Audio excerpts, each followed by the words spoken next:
Hello, everyone. We got ourselves apparently a real banger of a best of five series. The names already say that, I think, as much as they possibly can, but apparently the games are also fantastic. I managed to stay relatively unspoiled, so I am glad the replays finally were released. This was for a tournament that was held in Bulgaria. I would try and say what it is, but I guess I can try, but I'm going to absolutely butcher it. Belem Gens Elite Stara Zagora. That was the tournament, and it did happen a couple of weeks ago at this point. Actually, beautiful tournament, outdoor space, very well run, attempt to be very high polished production. A couple of gaffes here and there, but overall, was really impressed. And just a little sad that not as many people went over there. I feel like a lot of people didn't know about it, and then a lot of people didn't realize just how like I don't know how to say, like, cultural and like immersive it was.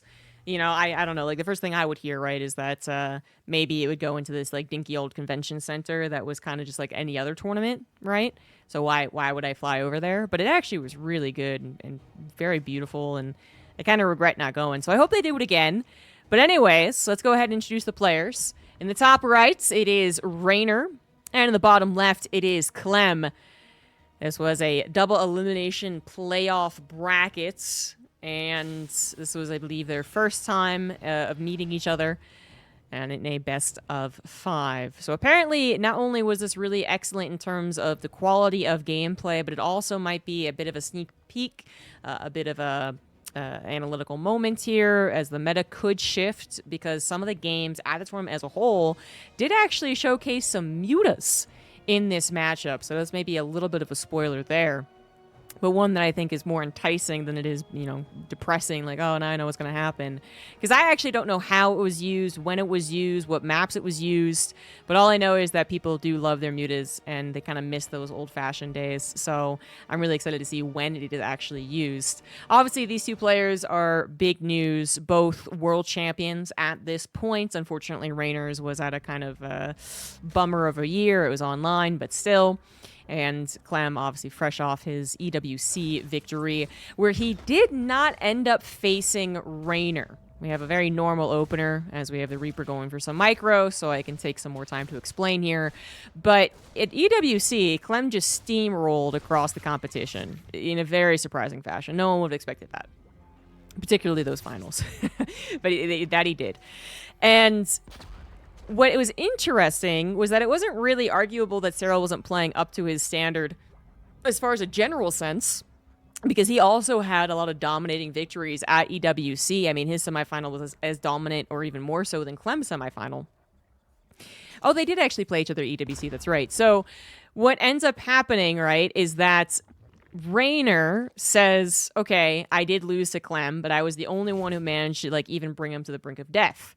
Like, take maps off the guy. So that was already, like, a point in Reynor's favor. The second thing was that Reynor said he was really feeling suboptimal in that series. Like, he wasn't playing up to his usual speed and his usual skill. So, you always got to take that with a grain of salt, because sometimes, you can say, like, oh, he's just using an excuse. But I think it was pretty legit. And the only reason Reynor didn't end up getting a rematch was that he faced basically his one nemesis of the tournament, which he seems to have bad luck doing. At Dallas, he faced the one guy who had practiced almost nothing but TVZ, Oliveira, and that's why he didn't make it into the semifinals or the finals. So Reynor, people say that he's in a slump, he's not playing as well, and certainly the results don't match up to his previous victories. But it is often because he meets the one person who ends up going on to do some type of miraculous thing. Oliveira, actually almost beat Cyril at Dallas. Oliveira also beat Reynor at Katowice the year that he won. That was kind of the miracle run, right? And that's kind of where people were really like, oh shit, it really is happening. What else? There was another one. There's another player, Hero AEWC, ends up being a problem for Reynor pretty consistently. But it's these situations where, like, one guy ends up being the problem, and otherwise Reynor was probably playing some of the best StarCraft ever. And he did kind of show that versus Clem in that 2-3, but didn't get to show his optimal performance, which is what we're hoping to see here, is just like both players, top of their game, offline tournament as well, actually being able to show the mastery of TVZ. So this is why it was so exciting just to get into it, but then to hear that it actually kind of lived up to expectations is pretty freaking amazing. But I've done a lot of covering of the overall situation. Let's actually get into the game details. Because it is a Clem series, it's no big surprise that he'd go 3cc. He went into a decent number of Hellions, I suppose, but nothing really crazy. Actually, only 5 is kind of a weird one, but, you know, whatever. Point is he didn't go up to 8, and actually gets his Hellions surrounded. Little greedy right there. He knew that the drones would be mining out the minerals to go expand off to the right side, because it's just what Zerg do. So he tries to go ahead and get a cheeky little kill there, but underestimated either the positioning of the Zerg units or the number of Zerg units in position. Either way, that surround was pretty brutal. Clem, you know, eventually could use those Hellions for another run-by with the medevac drop. He could use them as Hellbats with his actual attack, or frankly use them back at home against run-bys, because one thing that Reynor has always been really one of the best at is doing those run-bys. Kind of what made his name off of back in the day when he was coming up and becoming a championship contender. And even though, speaking of, even though Clem seems to have really had to, in turn, work on that and perfect his own run-by defense, you are talking about basically one of the best run-by defense players versus the best run-by player. So pretty freaking cool. And obviously that run-by attempt just makes sense because you did kill the Hellions, and the Marines usually are gung-ho to go. They want to go and get on the map and do exactly what they're doing. Fortunately for Clem, probably anticipating that counter attempt, was not eager to like lift his medevacs of the Marines. He kind of was in position, and that timing worked out well enough for him. He's cleaning up some creep, but it's replaced as easily as it could be. Those queens, I thought they were busy doing other things, but they all collected together. Reynor, I think, maybe not, of course, not the only one doing it, but I think it was really made famous thanks to maybe Pig's analysis on it, that the queens are often on 2 different control groups, so they're going left and right on the creep spread. Here, now, actually combined together, they might be missing some opportunities off to the far right side or far left side, but you're talking about a decent number of active creep tumors, and then the queens can even start to bank up some transfuses to help them, the lings and the banelings, whatever else that come along, right? Speaking of banelings, we don't have any on the field quite yet. Okay, we got 6. That is a really, really solid number for all of these little pokes and prods. It's also a good number for kind of an oh shit moment in case everything combined together. You'd go, okay, well, at least I got banelings, like, that'll buy me time at the very least. But note how, I guess, greedy Reynor has been able to be, right? 78 drones, finally going up past 80 is really where you want to be, and he's finally getting to that. But then 5 bases coming up. Like, all these things are not necessarily greedy as far as what Zerg would like to do in a matchup like this, but the fact that his hive is already 40% done alongside now what is a basically perfect economy, everything comes together at 8 minutes about. That's really good. And, you know, he hasn't taken any damage. His creep spread is still undeniable. It's actually crossing over the halfway point, despite Clem certainly being active in his attempt to stall it out. Again, this is where that Hellion loss could also be helping. Perhaps the Hellions would go ahead and bother this one little active creep tumor over there, and that develops some type of push pattern in the near future. Now I can't really do that. But Clem, he did go 3cc, went for a very basic build. I thought that Woodamine was going to dig over the medevacs. Is now on a 4th base. So his 4th base coming down about as fast as realistic for the meta here. They're both playing really into the macro gain, even though Alcyone is a popular map for 8-raxing. That was a kill, not a cancel. Clem, not much of an 8-raxer. In fact, I actually don't remember last time I saw him do it. Okay, that hatchery also a kill because it was actually done. Clem gets a quick snipe before the banelings can respond and actually takes a 2-for-1 deal here as most of his army ends up surviving, sniping both of those hatcheries. Reynor, it's still 9 minutes, still has some mining in the main and the natural, of course, but yeah, definitely need at least one of those bases to stay up and running to really truly utilize all 81 drones. Clem starting to move his 4th CC on over. We got the mid position basically controlled by the Terran at this point, despite the really solid attempt of the creep spread to continue past the halfway point. And Clem is starting to find a little more of a foothold. Reynor had been denying him access at all locations for about 9 minutes, but we finally have that kind of breaching over the middle of the map. Baneling's not getting any connections, but popping the Wood Mines rather cost efficiently. And the Banelings on the reinforcements is going to be good enough, exactly. We had an attack over on the left side as well. It actually went in and grabbed +2 Carapace. It went quickly from checking that base again to go ahead and hopping on over, but we got a Ling run by as well, and the Widow Mines back at home, all burrow to help defend. Most of them do help out, but some of them certainly contribute to SCV deaths. This looks like a decent cleanup. That was a lot of Lings for the commitment. Notice Reynor's supply really dipping down heavily there, and it was cleared out with minimal losses. 10 SCVs, minor delayed mining, maybe some army, but not even the Widow Mines died, which actually is kind of a big bummer, because if they could go ahead and just die to a couple of Banelings, that would be a tremendous benefit to Reynor on the defense later on. Now these Widow Mines will unburrow and be able to, relocate. That's a little terrifying. That is overall 14 Widow Mines, so you don't really want that on the field. Fortunately, something that is good against Widow Mines is technically the Ultra, although Widow Mines do ignore armor. Ultras have a lot of health. So when the Ultras pop out, we should see a little bit of a drag here from the Terran, just because they're going to have to reevaluate how to handle an Ultra Ling Baneling army. And right now, while they seem to be bullying the Ling Baneling army rather efficiently, Ultras really should make a difference. Very few Marauders here. Widow Mine's not usually what you would want, but I don't know. The Ultras might be coming in a little bit too late. Reynor has been bleeding out units alongside that run by. He was losing some of the main engagements. Good lord, the Widow Mine's absolutely hitting those medevacs as well, but one more Widow Mine was necessary. A couple of Queens on the front line was necessary, and boom, suddenly 4 or 5 medevacs do go down, but I guess that's better than nothing, right? They could have hit all Reynor, and that would have been catastrophic. At the very least, they hit Reynor and Clem to a degree, and they were mostly cleaned up as well, thanks to the suicide of the Banelings, right? So that does take away, 15 Widow Mines? 9 Widow Mines now on the field, some of them left at home to help defend against further run-bys. Clem has gotten up to a 5th base. Of course, he's replaced his worker count. That's not been a problem.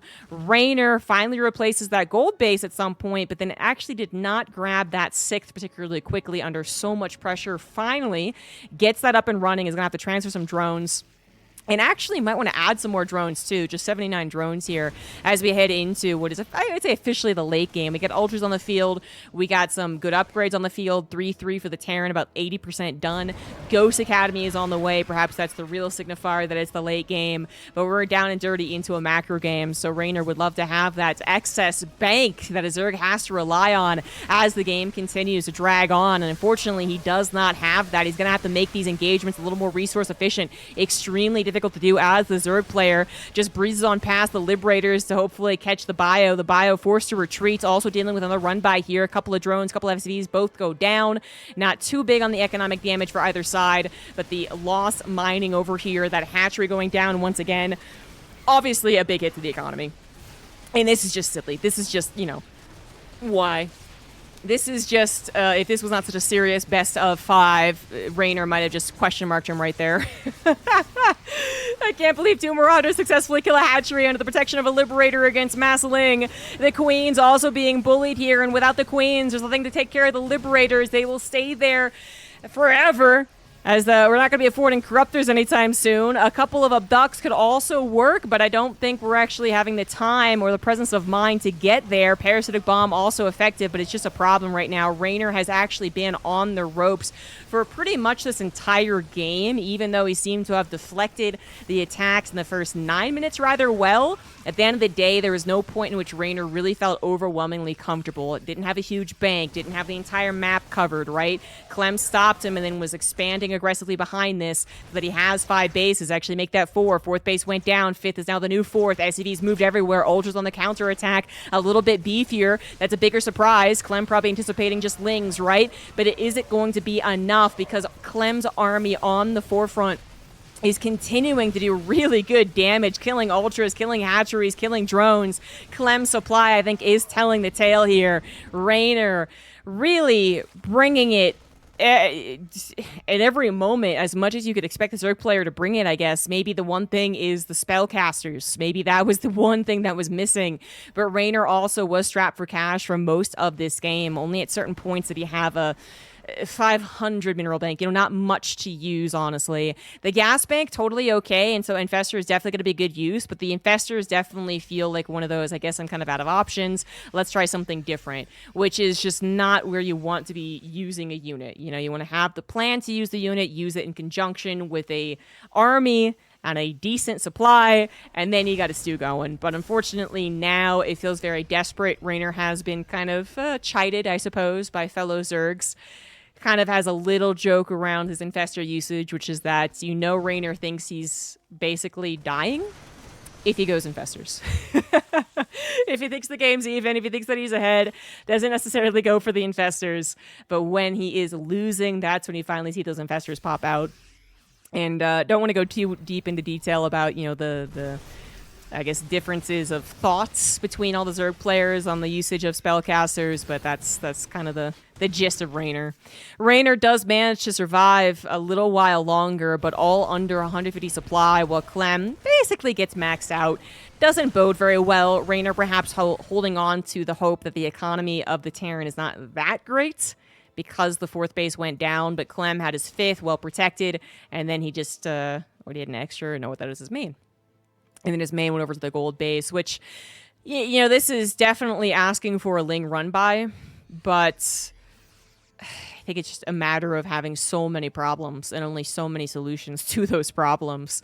So, yeah, I mean, even if you dedicated 30 Lings to this, the problem would then be the Terran goes, well, I killed all 30 Lings, and you're poor, and I got mules. Mules are pretty good, not going to lie.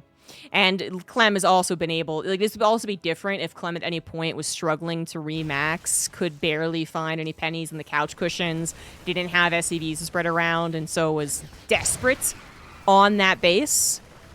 And he's not. He's not desperate on this 5th base. He has had enough time to remax, accumulate a bank, get extra command centers, even an extra starport coming down here. And this game certainly looks like Clem's, but Reynor not going to give up without a fight. Gets a couple of good fungals on top of the medivacs here. Might even get a couple of explosions. But at the end of the day, what does Reynor really have to do to come back in this game? He's going to have to keep at least 2 healthy mining bases, which he's actually only down to 1. This one's not healthy. As healthy as it should be. Missing some mineral patches. He has to get some type of pressure on the opposite side of the field so that Clem can't just focus on the engagements, which is proving very difficult. And he has to have an answer to some of the liberators. And then the real kick in the nuts is the ghosts. He's going to have an answer to the ghosts, which, the answer as far as the direct answer to ghosts kind of doesn't exist. Obviously, fungals take out their snipes is always beautiful. Surrounds on them combined with a good number of banelings can do the trick, but they're actually pretty tanky. It's more so that if you're going to have to deal with a ghost Terran who is also maxed out on 5 bases, so their foundation is good, you're going to have to take some really primo engagements. You're going to have to really have your full maxed out army yourself, looking at the right angles and making sure they're a little distracted and kind of catching them by surprise. And that's just not possible in a game like this, but I do really want to give kudos to Reynor for living as long as he had. To even, touch 170 supply in a game like this is actually pretty impressive. It's just not going to be enough. Ultra's going through Liberators that are getting tons of shots off before they finally go down to the Corruptors. Ultra is losing out in the battle here, basically. This last 2 Ultra is going to be dead very, very soon. And at the very end of the day, right, not cost-efficient enough. Actually, a little better than I expected. 8,000 resource difference isn't bad, really, for a late-game TVZ. But that would be in the context of a Zerg happily on 7 bases still mining. So that's actually not a bad resource loss difference, but there are so many other things happening in the game. Reynor absolutely was not able to catch up and recover from some of the lost battles earlier on. GG's. That was non-stop action, non-stop talking. And I think it did already live up to some of the hype here. But Clem does take game 1 in Alcyone. Let's go to game 2. In the bottom position of now Amphion, we do have the green Zerg, Basilisk Reynor. Did I do intros last game? I might not have. In the top left, we have Team Liquid's Clem. I got so caught up in the story of the two players and the prestige and excitement that the names bring themselves that I actually forgot to introduce them as players. But you guys figured it out. It's all good. And now we're on Amphion, which has proven to be a really exciting map, actually. I don't think it's getting enough credit, or it certainly isn't getting as much credit as, this map that I actually was casting a couple of weeks ago. Oh, well, someone's going to remember it in chat. The one that's U-shaped, but instead of, like, this way, it goes the other way. Anyways, Golden Wall came to me eventually. Yeah, Golden Wall got a lot of credit for actually being really unique and actually creating really good games. And I think people, initially they actually didn't like it that much, if no one remembers that. But then it just created so many good games. People were like, oh, wait a second. Okay, no, I actually want this in the map pool still. And I feel like Amphion kind of getting a similar treatment. Not nearly as much, but still. Where it's like, initially, it's like, it's a map. Meh. It's kind of annoying when the guy just, like, abuses this, like, dead space over here. Yeah. And then a couple of base tradey games later, and you're like, oh. Okay, very exciting. I am thinking of a lot of dark base trades, to be specific, so maybe it's just dark makes the map exciting, but I think in general it ends up being a pretty cool map. We are once again casting a Clem TVZ, so if you just want to go ahead and blindfold yourself and guess that he's going to go 3CC, I think you'd be okay. I think you'd be all right. Reynor is not necessarily a cheeser, but he's also not necessarily only a macro player, right? He's not Shin, but he's not Serral. He's somewhere in the middle. So you do have to respect the possibility of him going for an early game attack, which is probably why Clem is going to bother SCV scouting. And on some of the maps, as everyone has pretty much agreed, Terran, Zerg, Protoss alike have pretty much agreed that the map pool does favor Terran right now. So I imagine you'd be the most worried for aggressive Zerg on some of the other maps that have a more imbalanced win rate between these two races. And this is actually a fine one, in fact. But it's still good to check. Still good to check. Reynor definitely has thrown in a couple of early game cheeses to go ahead and kind of flip the momentum. But it doesn't seem to need it this time around. What Reynor does really good on this map is that he does seem to abuse the off paths very well. So again, very well known for his Ling Run buys. Is going to try doing that. And even though you can theoretically try and negate the power of a run... Oh, this is a map we're going to see Mutas. Okay, that does make sense. To finish my thought here, you can try and take a triangle expand by actually mining out here, and then they have to mine out their own, and then it becomes weird. And then you go like, oh, now I have a wall here to protect myself. Reynor is very good about continuing to bust down this wall to open up the opportunity for multi-pronged attacks. So that's why I wanted to get out. But yeah, this is much more interesting and much more important. Reynor not going to go for an early game cheese, but you can kind of call a 2-base lair Muta, I think. But I am getting like preconceived notions because of the rumors. This also could be an all-in. But, Mutas, well... No, he's got 3 gases already. It's 80% done. No, it's definitely Mutas. It's kind of a tech cheese. It's one of those things where cheese is kind of an arguable... There's no true definition of cheese. There's a lot of connotations, but there's no definition.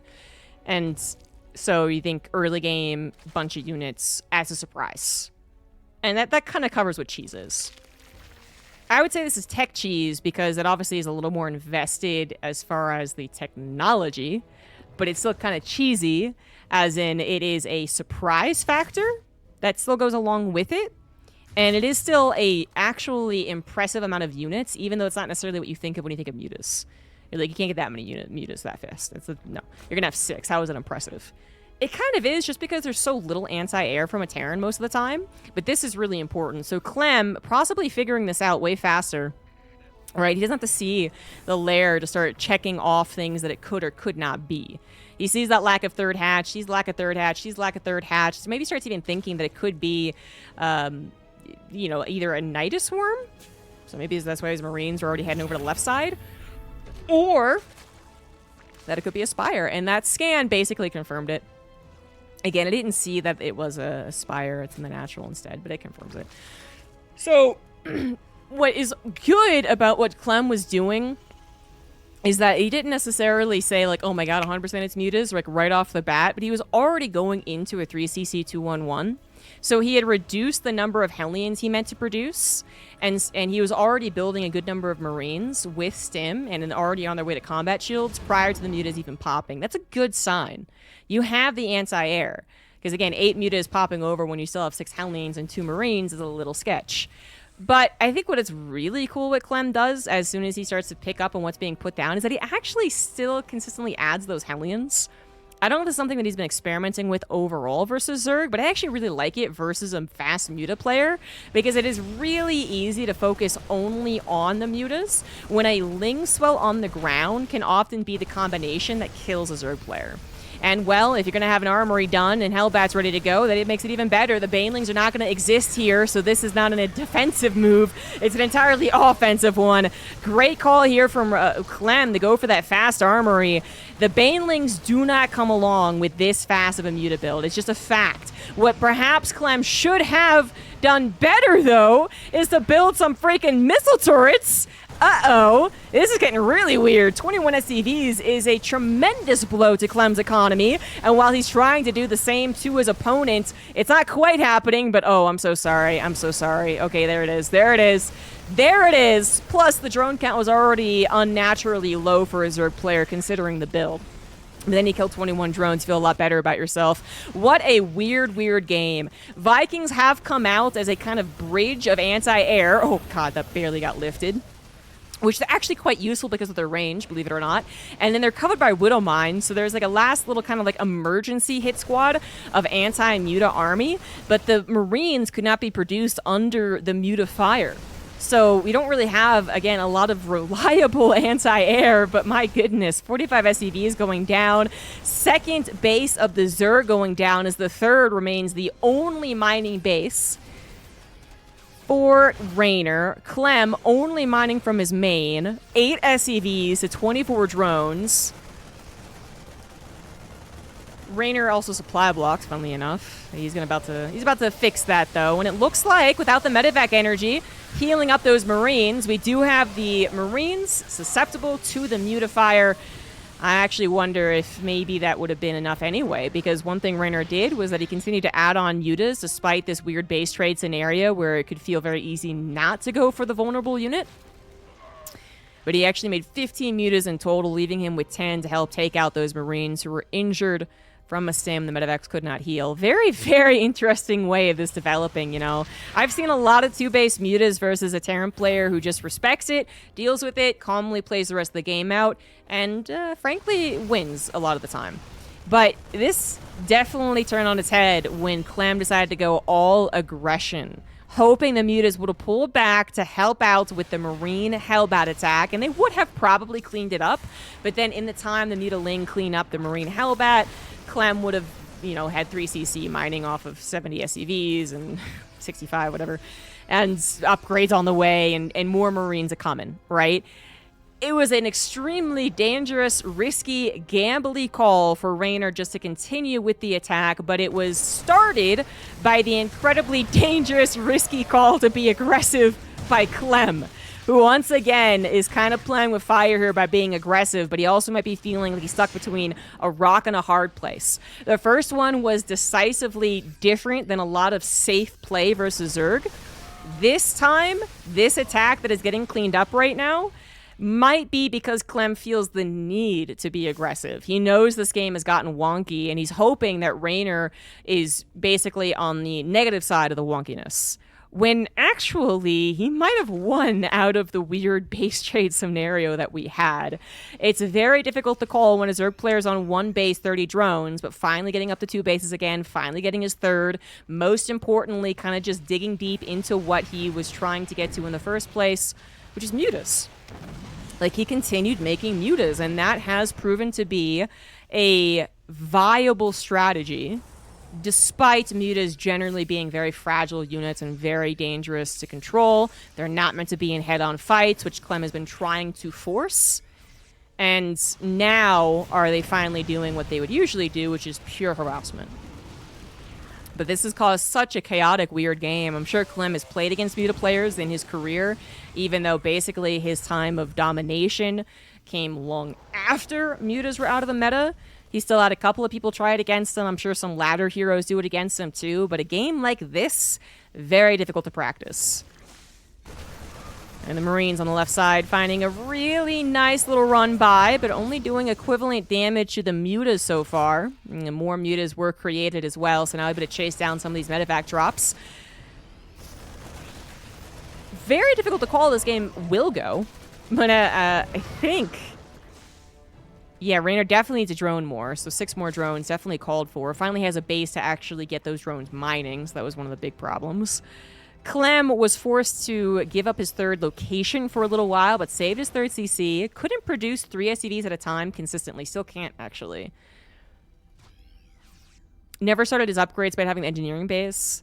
But, of course, Reynor doesn't have any upgrades either. It's a very... This is the type of game that I would actually really call for a Terran player 90% of the time. Just because Terran is literally a race that was kind of designed around the Scrappy idea. And this is a very scrappy game. But Reynor, I would actually say, might have more clutch moments in his career. I'll talk more about that in a second. The Marine Ball here, able to charge in with the lack of Banelings to kill the Spire. I mean, that's hard to replace in this game. It's going to try and actually maybe even kill Reynor right now. Queen's helping out, Ling suiciding in, Mutas trying their best to micro. The combination of all 3 seems to be enough. And Reynor is going to win the game on that defense. What? Clem, I guess he was basically all in at some, he almost never had triple SCV production. And then I guess at one point just decided to not make any more SCVs. And because the attack didn't work out and he maybe viewed that as an all-in, he just decided to tap out. But an 11 worker difference, 3 CC, the mutant numbers can't increase. Lings would not have upgrades. I mean, neither with a Terran, but still, Terran's usually considered a little better basic units. I'm a little surprised by that tap out, actually. I'm a little surprised. I guess on the counterattack, though, he really didn't have a lot once all that army died. Plus, he was rallying as well. Oof, and rallying when you know you're going to lose the fight is also pretty bad. I mean, he probably dies, actually. He probably does die. Immediate counterattack with the Ling Flood, no wall. 3rd CC can't be on the ground again. SCVs die at any amounts, and that's already devastating. As you focus on defending as a Terran player, that's when the Zerg player really explodes, because they know you're focused on defending. They can try and bust out those 20 drones.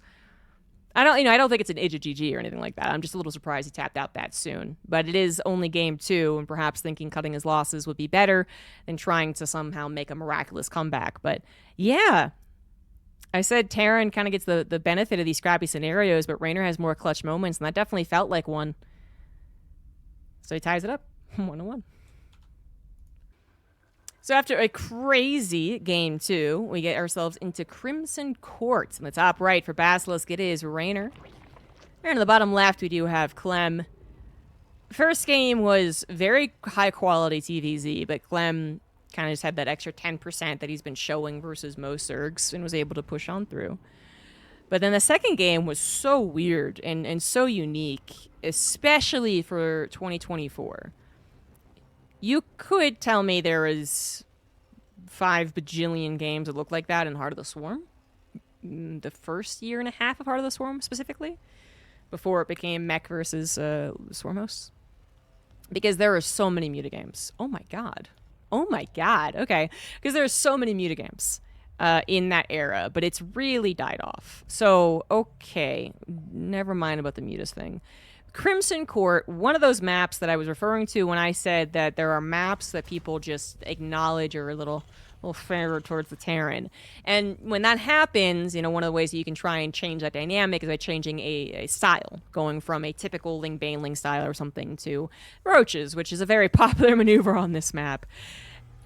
But this, not usually what you go to, not your go-to. When you're like, how do I change the map up so that it becomes favorite to me? I know, I'm going to proxy hatch. No, not many Zerg players think that. Clem goes... No, that's a drone. He does not go for an SCV scout on this map. Perhaps assuming that the Reapers would do enough of an early game scout and an early game defense as well in case this was like an early roach build. And if it was an early, you know, lings into roaches, the wall would take care of the lings, easy peasy lemon squeezy. What he's missing from not having an SCV scout is the very obvious, very immediate scouts on the proxy hatch. The SCV would have seen the drone coming along, would have seen the lack of hatchery and been like, oh. And instead, it's the Reaper that sees a proxy hatch in his face. All right. Clem gonna have to reconfigure his ideas of this game and really just change up his plan. You know, he might have been planning, for instance, 3 Reapers. Maybe he actually adds on more because of this, for whatever reason. He's not currently. It seems like his plan is to stick basically with 3 Reaper into Marines, but now the money that was for a command center goes into a bunker or 2, and that does make a lot of sense.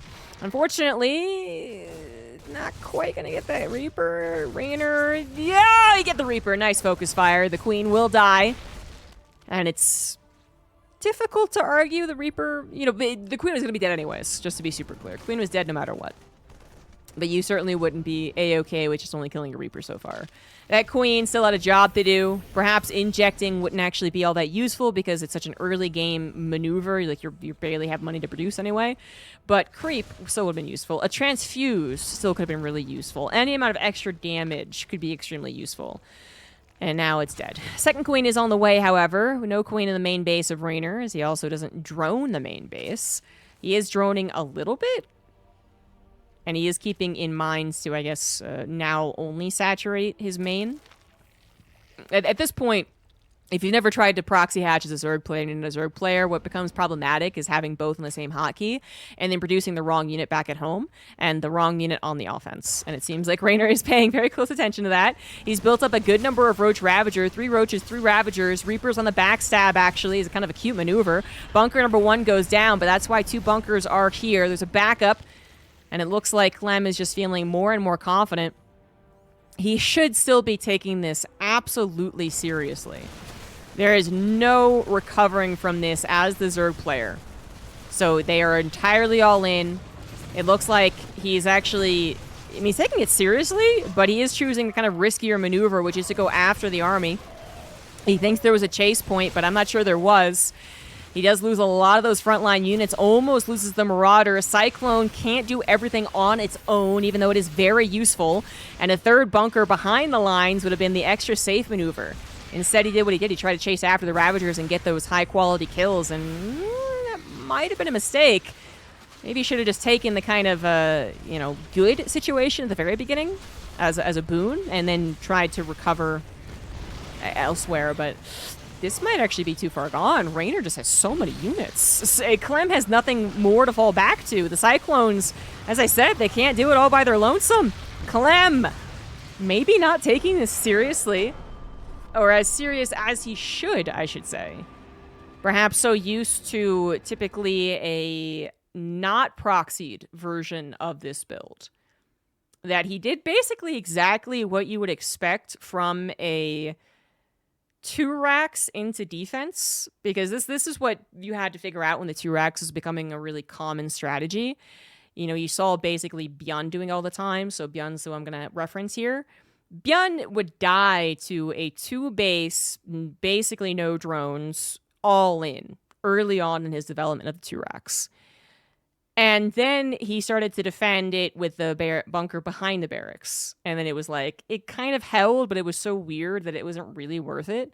Then he figured out that he could defend, again, the at-home rush with a bunker on the front. And the units would be coming across the map to reinforce. And it kind of felt like Clem, you know, he realized it was a little more potent than the non-proxied version. So that's why he bothered getting a 2nd bunker.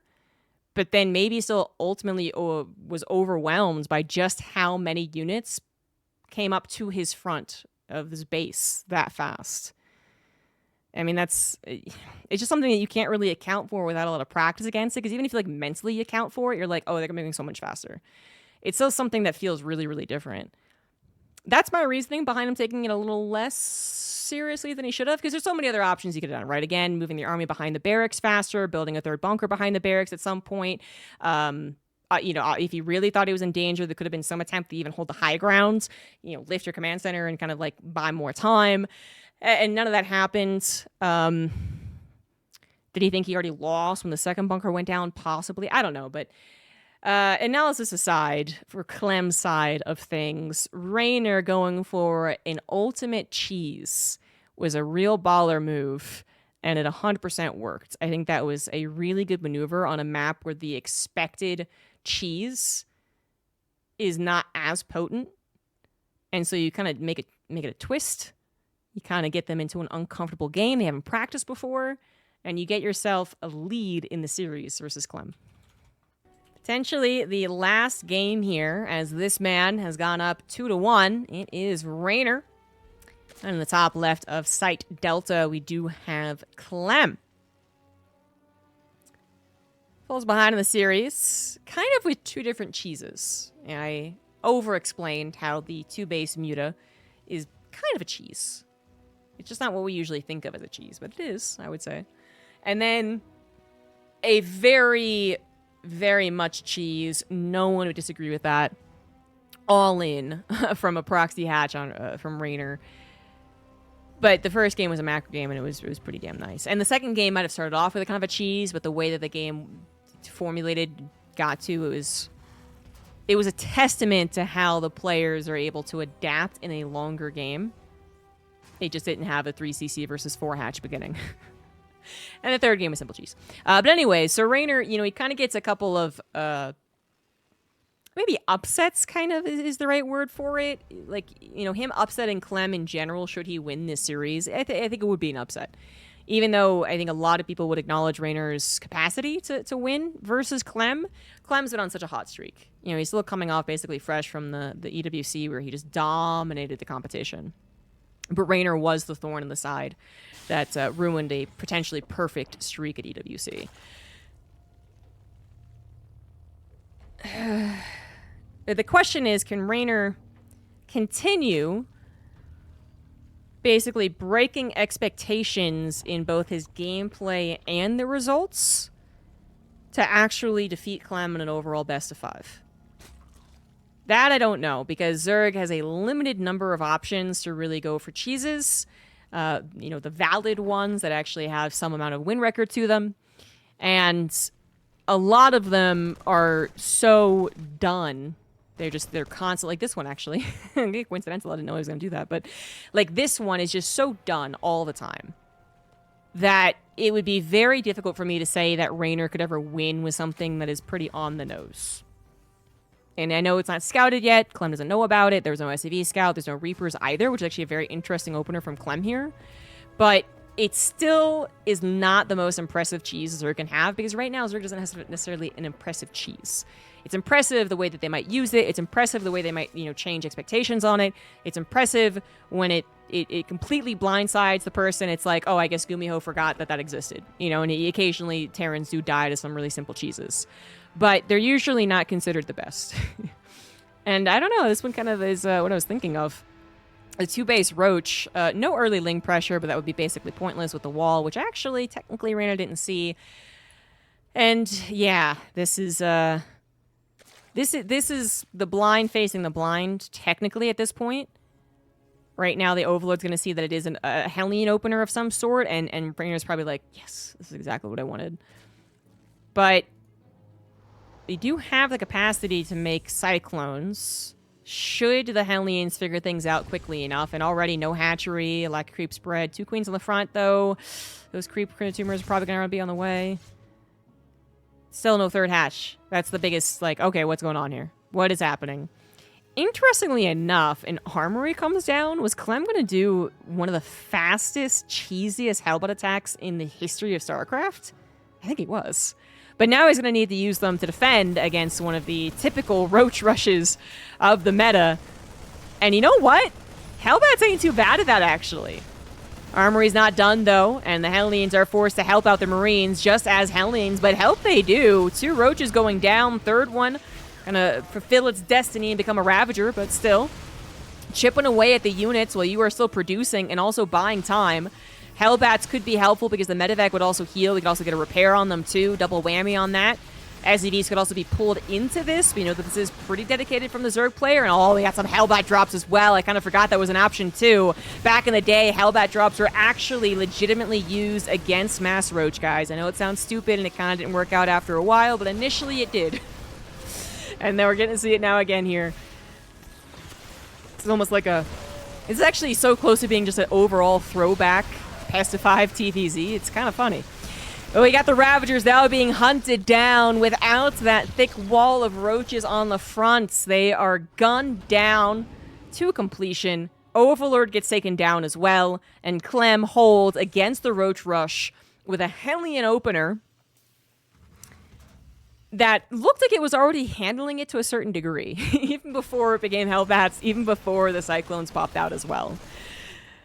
And now Reynor is in a lot of trouble, because while he might not take a lot of damage on the counter, although another Overlord already goes down here, he gave up so many things that would make a really solid mid-game Zerg. You know, primarily the third hatch, the injects, the larva, the creep spread, everything to do with the queens, because the queen number isn't very high. Speaking of queen numbers not being very high, guess what? That's your only form of anti-air right now. And unfortunately... While it is technically good enough against a lone Banshee, it is not good enough against everything combined together. It looks like Clem's going to go ahead into the main base, not only for a little more harassment, a little more possibility, a lot more drones up here, right? But also probably for some scouting. He wants to know why this is so easy. He's going to grab a queen. He's going to see that roaches are still to play. No speed as of yet, obviously. And he's going to be able to save the medevac at least temporarily, although it'll take very much longer. There we go. There we go. But it looks like Cloak is finishing up, and that is another big problem here for Reynor. Gets a decent number of queens that, again, 6 on the field, 4 on the front lines, but that lair is, well, very clearly not done. And there's no Spore. That was all the harassment giving Reynor, or giving Clem some scouting. And for Reynor, it was probably distracting him. He had to respond to things as they came, rather than trying to prepare for things.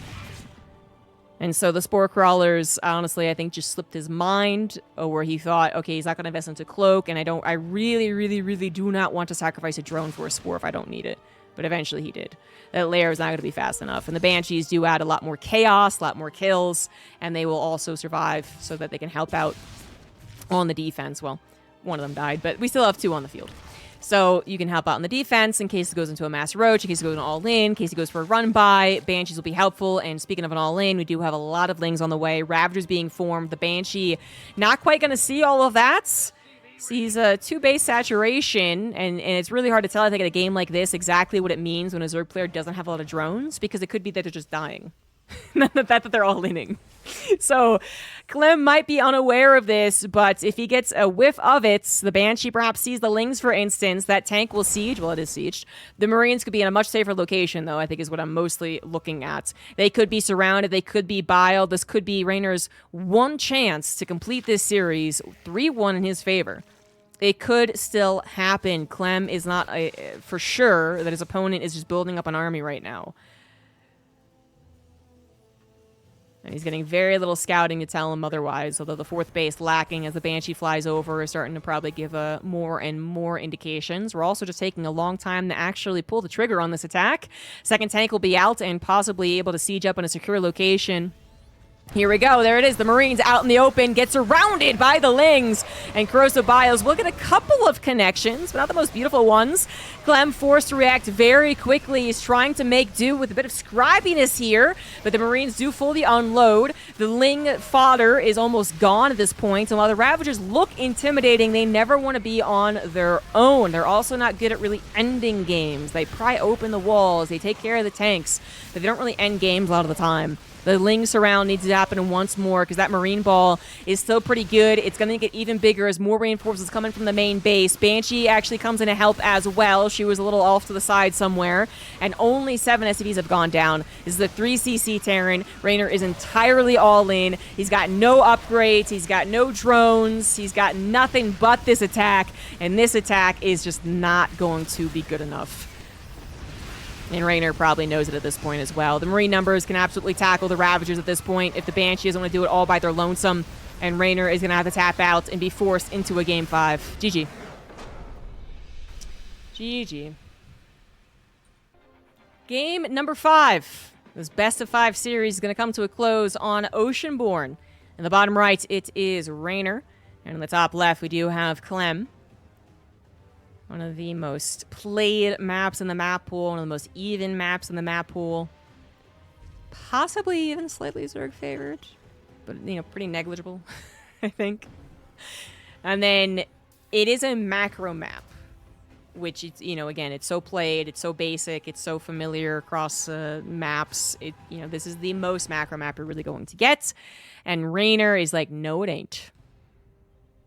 Fuck you, ZombieGrub.